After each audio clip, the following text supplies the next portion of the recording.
Halo, apa kabar pemirsa TVR Parlemen dimanapun Anda berada? Berjumpa lagi dalam program TVR 17 bersama saya, Fitian Audila.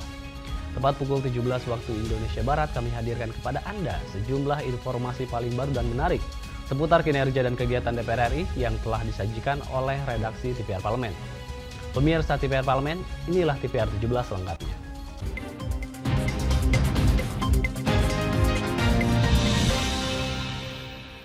Dengan tema besar hukum, pada Parlemen Remaja tahun ini, Sekretaris Jenderal DPR RI, Indra Iskandar berharap para peserta Parlemen Remaja dapat mengedukasi teman seusianya untuk mematuhi aturan hukum yang berlaku. Gelaran Parlemen Remaja tahun 2023 mengambil tema Remaja Kenal Hukum, Taat Aturan, Masyarakat Aman sebagai upaya edukasi hukum kepada masyarakat, terutama kalangan remaja.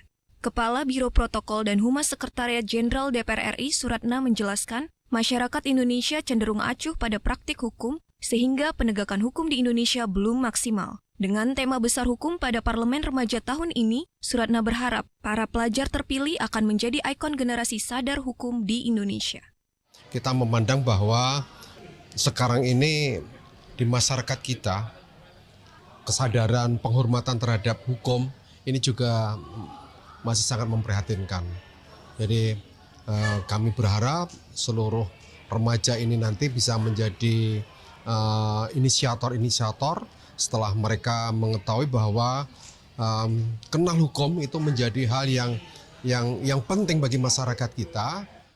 Sekretaris Jenderal DPR RI Indra Iskandar menambahkan, usia remaja merupakan saat yang rentan karena masih dalam fase mencari jati diri. Dengan tema besar hukum, peserta Parlemen Remaja tahun 2023 diharapkan dapat mengedukasi teman seumurannya agar mematuhi aturan hukum. Banyak tantangan-tantangan dalam lingkungan, dalam sekolah dan lain sebagainya yang seringkali remaja ini berbenturan dengan masalah-masalah hukum. Nah, melalui Parlemen Remaja ini dengan tema hukum tahun ini, kita mengajak teman-teman, adik-adik seluruh Indonesia ini menjadi pionir-pionir di tempat mereka ada untuk menjadikan hukum itu sebagai sesuatu yang harus dipatuhi. Dari Jawa Barat, Ken dan Temi, TVR Parlemen melaporkan. Kepala Biro Perencanaan dan Organisasi Setjen DPR RI berharap dengan adanya pemaparan struktur organisasi Setjen DPR RI dapat menambah pengetahuan mahasiswa terkait supporting system DPR RI. Dalam rangkaian program magang di Rumah Rakyat, Sekretariat Jenderal DPR RI mengadakan kuliah umum dengan materi struktur organisasi Setjen DPR RI kepada para mahasiswa magang. Kepala Biro Perencanaan dan Organisasi Sekretariat Jenderal DPR RI, Helmi Zar, mengapresiasi tingginya antusiasme serta animo mahasiswa magang tersebut. Helmi Zar mengungkapkan dengan adanya pemaparan struktur organisasi Setjen DPR RI diharapkan menambah pengetahuan mahasiswa terkait supporting system DPR RI.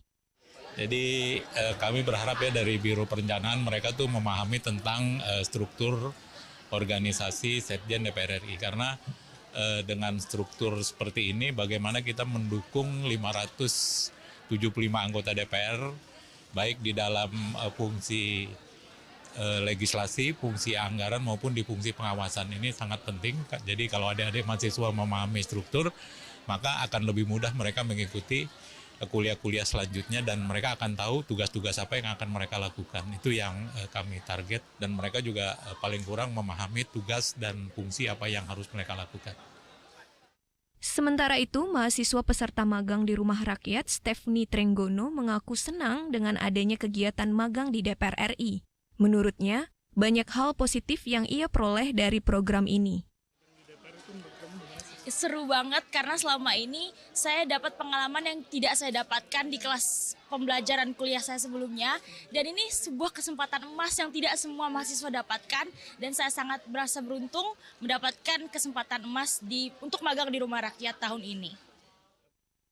Oki dan Teguh, TVR Parlemen melaporkan. DPR RI berharap pengesahan Undang-Undang Pertanggungjawaban atas Pelaksanaan APBN tahun 2022 atau P2 APBN 2022 dapat membantu upaya pemerintah dan DPR RI dalam menjaga akuntabilitas keuangan negara. DPR RI resmi menyetujui rancangan Undang-Undang Pertanggungjawaban atas Pelaksanaan APBN tahun 2022 atau P2 APBN 2022 menjadi undang-undang. Wakil Ketua Badan Anggaran DPR RI, Edi Baskoro Yudhoyono, menyampaikan hasil pembahasan pembicaraan tingkat 2 atas RUU P2 APBN 2022. Sejumlah fraksi memberikan catatan terkait utang dan perpajakan. Penyusunan dan pembahasan RUU P2 APBN 2022 merupakan upaya pemerintah dan DPR dalam menjaga akuntabilitas keuangan negara. Realisasi pendapatan negara tahun 2022 tercatat senilai Rp2.635,8 triliun atau tumbuh sekitar 31,05%. Berikut kami laporkan sikap fraksi yang disampaikan dalam rapat kerja Badan Anggaran DPR RI dengan Menteri Keuangan, yaitu fraksi PDI Perjuangan, fraksi Partai Golongan Karya, fraksi Partai Gerakan Indonesia Raya, fraksi Partai Nasional Demokrat, fraksi Partai Kebangkitan Bangsa, fraksi Partai Demokrat, fraksi Partai Amanat Nasional, dan fraksi Partai Persatuan Pembangunan menyetujui atau menerima RUU tentang pertanggungjawaban atas pelaksanaan APBN tahun anggaran 2022 dan dilanjutkan dalam pembicaraan tingkat 2 pengambilan keputusan dalam rapat paripurna hari ini untuk disahkan menjadi undang-undang. Beberapa fraksi memberikan catatan agar pemerintah memperbaiki sistem dan tata kelola perpajakan yang lebih efektif untuk mengoptimalkan potensinya sesuai dengan perkembangan ekonomi dan dunia usaha. Pemerintah juga diimbau melakukan kajian dan penelitian yang komprehensif terkait besaran sisa anggaran agar bisa dimanfaatkan sebagai cadangan risiko. Andri dan Samsul, TVR Parlemen melaporkan. Saat ini, sejumlah wilayah di Indonesia mengalami kekeringan dan rendahnya curah hujan. Informasinya akan kami hadirkan saat lagi, untuk itu tetaplah di TVR 17.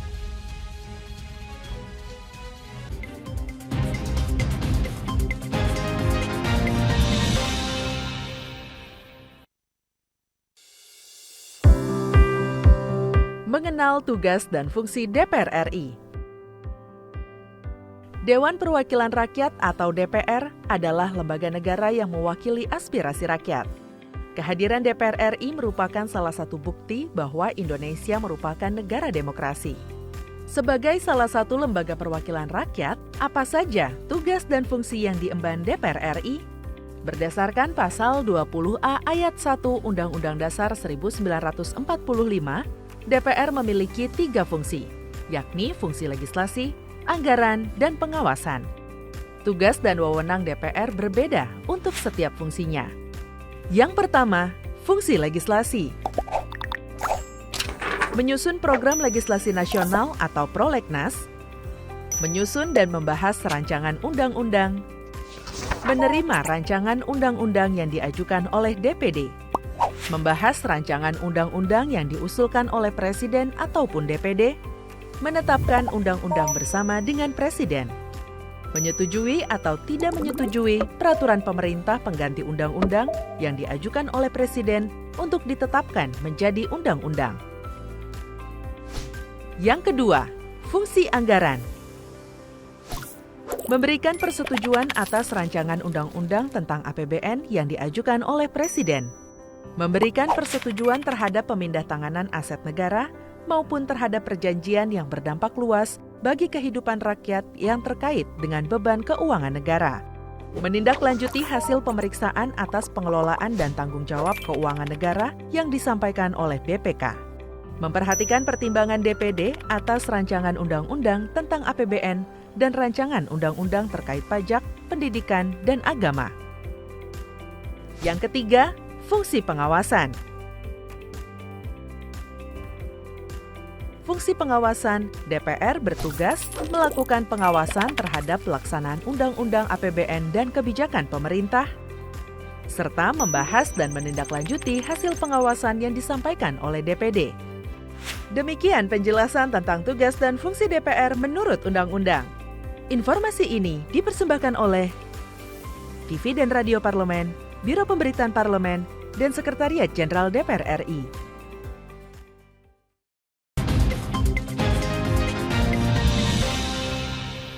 Kembali di TVR 17, puncak El Nino dikabarkan akan terjadi antara bulan Agustus hingga Oktober tahun ini.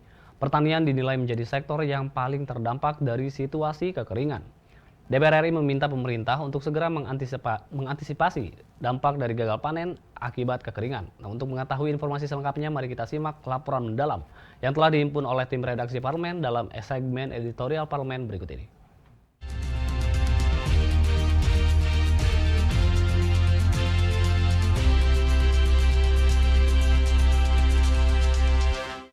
Kondisi kering dan berkurangnya curah hujan tengah melanda sejumlah wilayah di Indonesia. Penurunan debit air hujan ini ditengarai akibat fenomena iklim yang dikenal dengan sebutan El Nino, di mana bulan Agustus hingga Oktober diperkirakan menjadi puncak dari fenomena El Nino.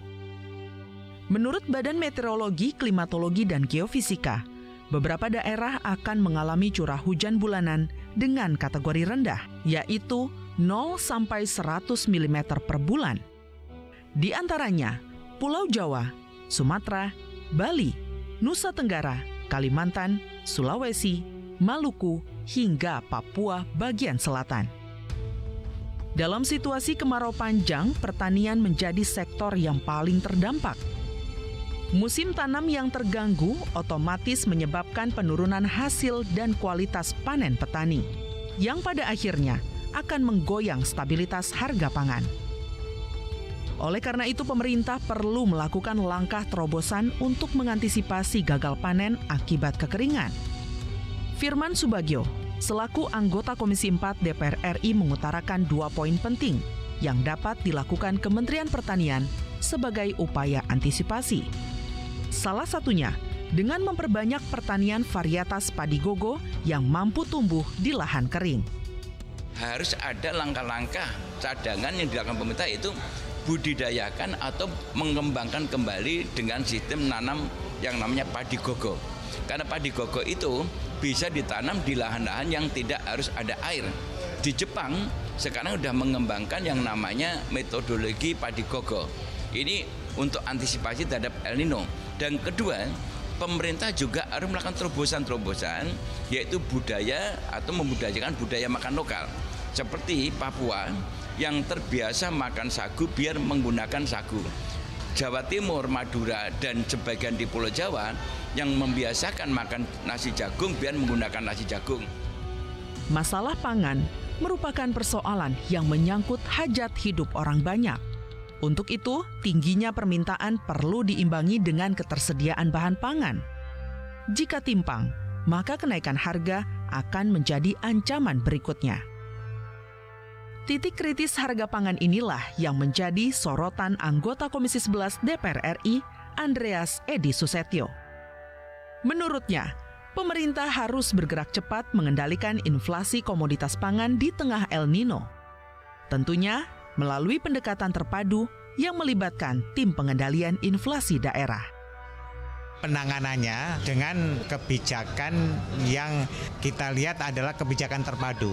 Jadi tidak hanya mengandalkan kepada pengendalian tingkat bunga, tetapi juga dengan bekerja sama dengan pemerintah daerah. Dalam hal ini pemerintah daerah bisa membuat subsidi untuk transportasi. Artinya diatasi dengan melalui pendekatan terpadu dengan melibatkan tim pengendalian inflasi daerah.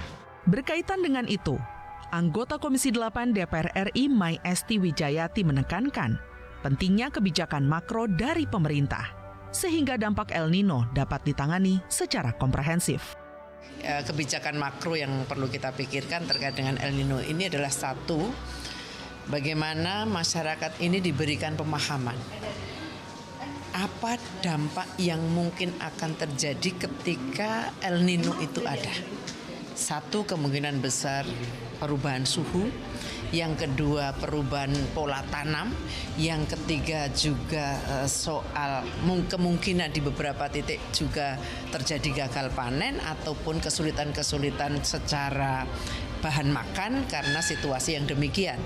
Maka upaya pemerintah yang harus dilakukan mulai dari tingkat pusat sampai daerah adalah bagaimana masyarakat paham mengenai hal ini. Persoalan pangan, krisis air bersih, hingga inflasi merupakan efek domino dari fenomena iklim El Nino. Strategi, inovasi, dan gotong royong pemerintah dibutuhkan untuk menguatkan pondasi bumi pertiwi menghadapi tantangan kekeringan. Tim Liputan TVR Parlemen melaporkan.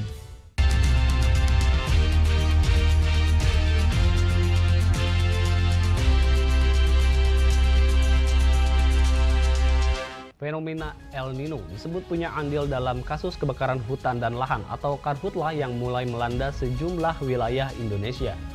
Informasinya akan hadir selengkapnya. Untuk itu jangan kemana-mana, tetaplah bersama kami di TVR 17.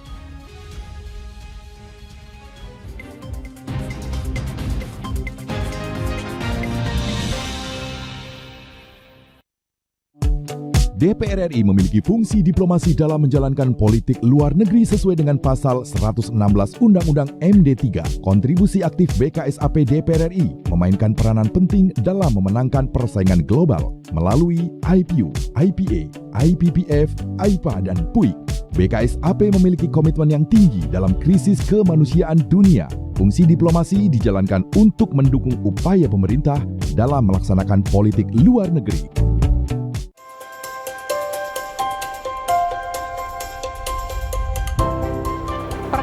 Dalam sejarah Indonesia, tahun 2024 kita mengadakan pemilu serentak, legislatif dan eksekutif baik di tingkat pusat maupun daerah. Catat waktunya, Rabu 14 Februari 2024. Untuk pemilihan legislatif, Anda akan memilih anggota DPD, anggota DPR, anggota DPRD Provinsi, dan anggota DPRD Kabupaten atau Kota. Selain pemilu legislatif, Anda juga akan memilih presiden dan wakil presiden loh pemirsa. Di bulan November, tepatnya Rabu 27 November 2024, juga akan diadakan pemilihan kepala daerah atau pilkada serentak. Dalam pilkada nanti, Anda akan memilih gubernur dan wakil gubernur, bupati dan wakil bupati, serta wali kota dan wakil wali kota. Nah, pemirsa sudah tahu kan waktunya? Kini saatnya Anda untuk mempersiapkan diri. Kenali calon-calon wakil rakyat dan pemimpin Anda dengan baik.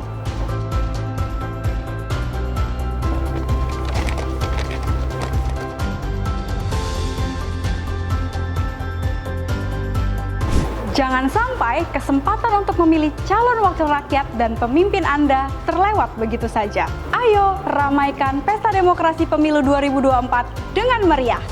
Demi masa depan bangsa Indonesia.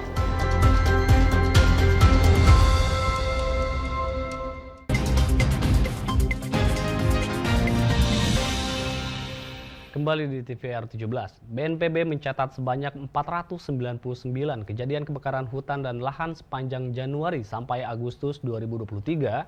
Anggota DPR RI, Komisi 4 DPR RI, maksud kami, Wonodipuro mendorong pemerintah untuk melakukan langkah-langkah pencegahan terjadinya karhutla. Selengkapnya, mari kita simak liputan rekan kami, Nazia Sudirja. Baik pemirsa TVR Parlemen dimanapun Anda berada, seperti yang diketahui bahwa fenomena El Nino atau kemarau berkepanjangan telah menyebabkan beberapa permasalahan di Indonesia. Salah satunya adalah kejadian kebakaran hutan dan lahan yang saat ini banyak terjadi di beberapa daerah di Indonesia. Dan oleh karena itu pemirsa, saya akan langsung bertanya dengan salah satu anggota dari Komisi 4 DPR RI, yakni Bapak Darori Wonodipuro, terkait dengan seperti apa penanganan dari kebakaran hutan dan lahan yang terjadi di Indonesia ini. Baik Pak, terkait dengan kejadian kebakaran hutan dan lahan yang sekarang ini sudah terjadi di Indonesia ini, dan ini bahkan dikatakan darurat, Indonesia darurat kebakaran hutan. Nah, ini seperti apa nih Pak sejauh ini, apakah ini memang diakibatkan oleh fenomena El Nino ini nih Pak? Ya, terima kasih.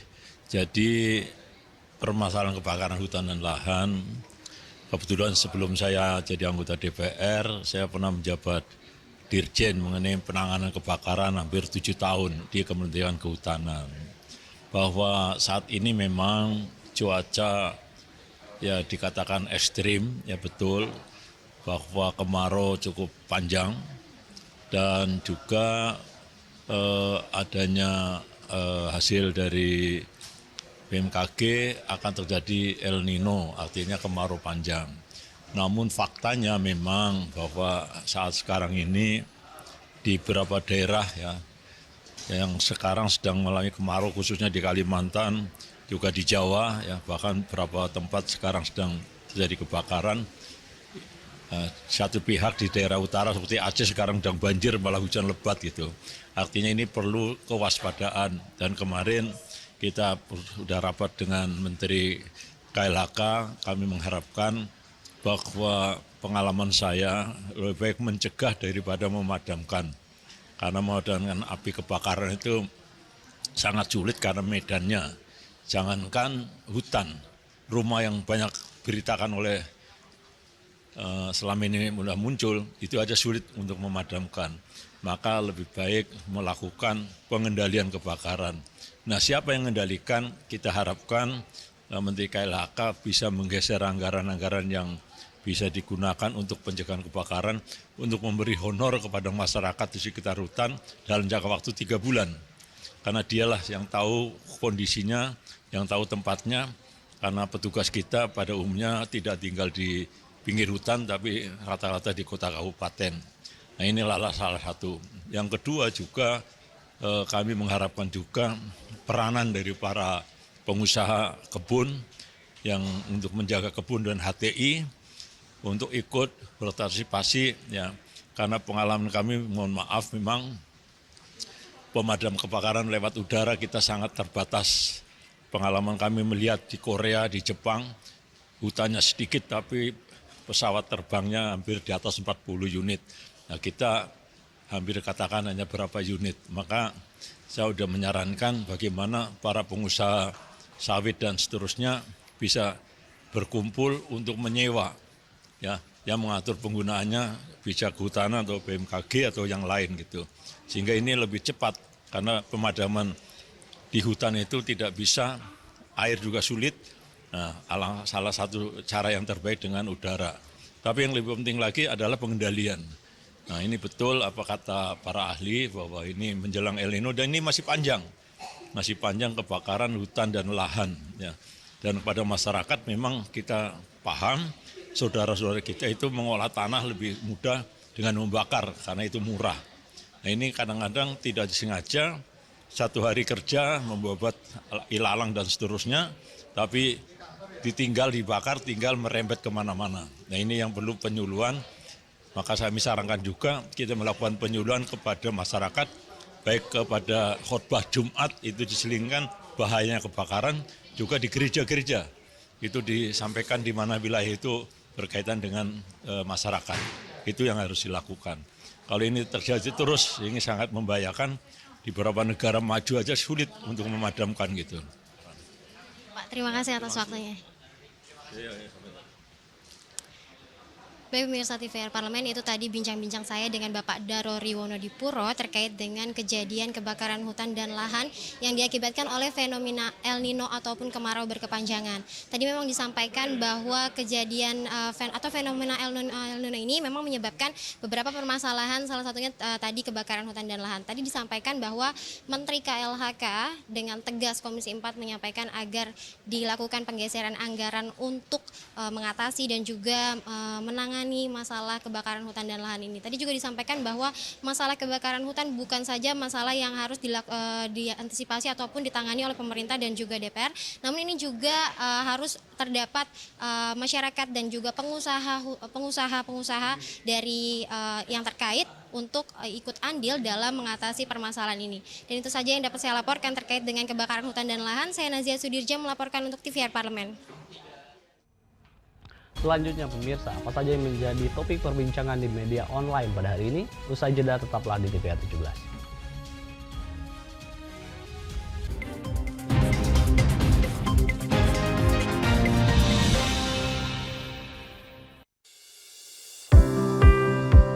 Mengenal tugas dan fungsi DPR RI.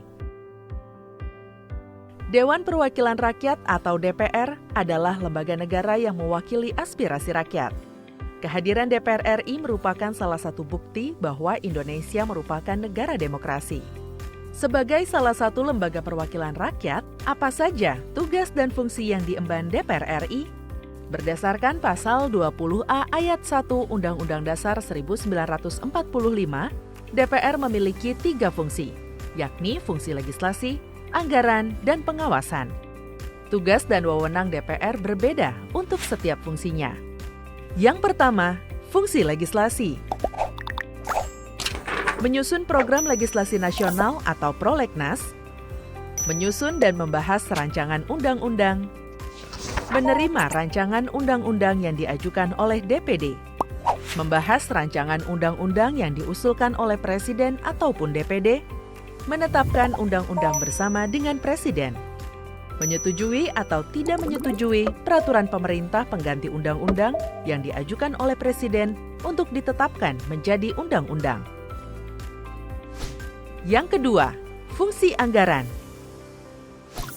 Memberikan persetujuan atas rancangan undang-undang tentang APBN yang diajukan oleh Presiden. Memberikan persetujuan terhadap pemindahntanganan aset negara maupun terhadap perjanjian yang berdampak luas bagi kehidupan rakyat yang terkait dengan beban keuangan negara. Menindaklanjuti hasil pemeriksaan atas pengelolaan dan tanggung jawab keuangan negara yang disampaikan oleh BPK. Memperhatikan pertimbangan DPD atas rancangan undang-undang tentang APBN dan rancangan undang-undang terkait pajak, pendidikan, dan agama.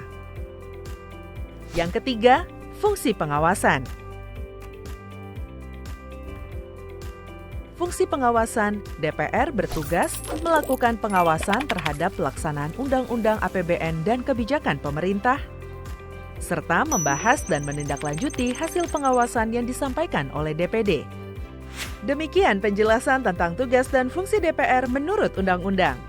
Informasi ini dipersembahkan oleh TV dan Radio Parlemen, Biro Pemberitaan Parlemen, dan Sekretariat Jenderal DPR RI.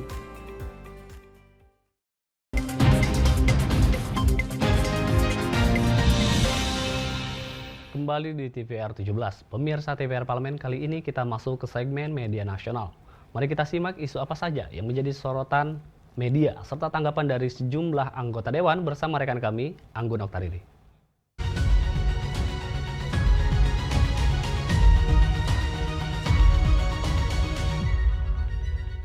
Terima kasih rekan Fitian dan pemirsa, berita pertama yang menjadi headline di media online yaitu terkait dengan panja mulai dibentuk.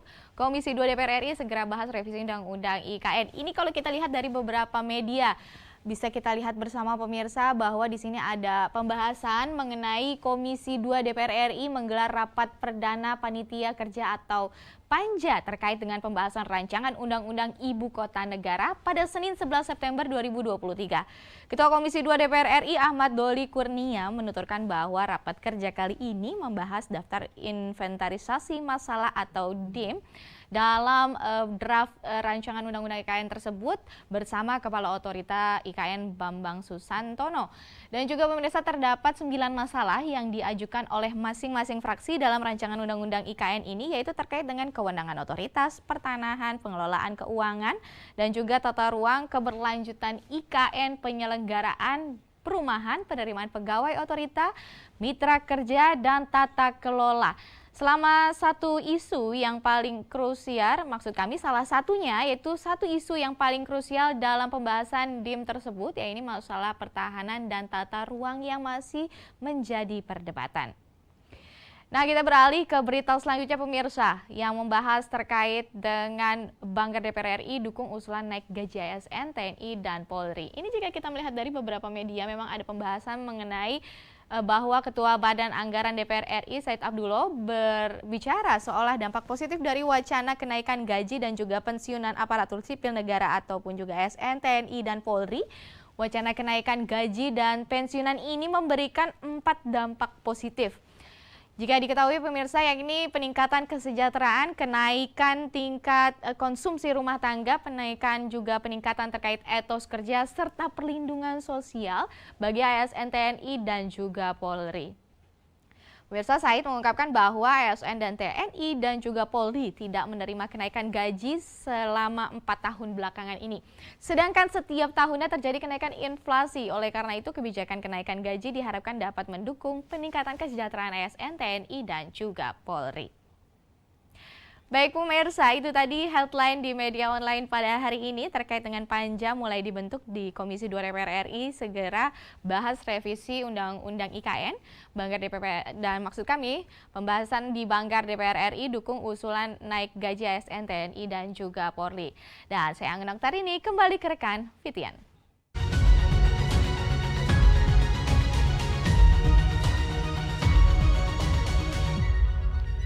Terima kasih rekan Anggun yang telah menyampaikan sejumlah sorotan dari media online nasional pada hari ini. Pemirsa TVR Parlemen, segmen media online tadi sekaligus menutup program TVR 17 edisi sore hari ini. Saya Fitian Aunilah beserta seluruh kru TVR Parlemen yang bertugas mengucapkan terima kasih dan undur diri dari hadapan Anda. TVR Parlemen, referensi Indonesia.